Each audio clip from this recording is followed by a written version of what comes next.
Hello বন্ধুরা, সবাই কেমন আছেন? আশা করি সবাই ভালো আছে, সুস্থ আছেন। আমি ভালো আছি বন্ধুরা। আজকে ঘুরতে ঘুরতে বেরিয়ে পড়লাম হনুমান জয়ন্তী পূজা উপলক্ষে।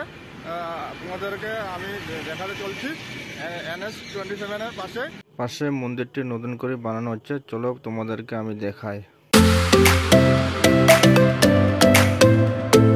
ফাইনালি চলে আসলাম মন্দিরের পাশে বন্ধুরা। আমি তো দর্শন করে নিলাম, আপনারাও দর্শন করে নেন বন্ধুরা। মন্দিরের দৃশ্যটা দেখেছেন, অনেকই সুন্দর। আজকে হনুমান জয়ন্তী উপলক্ষে মন্দিরটি নতুন করে বানানো হয়েছে লামডিং স্ট্যান্ডিং এর পাশে। বন্ধুরা দেখতে পাচ্ছেন দৃশ্যটি।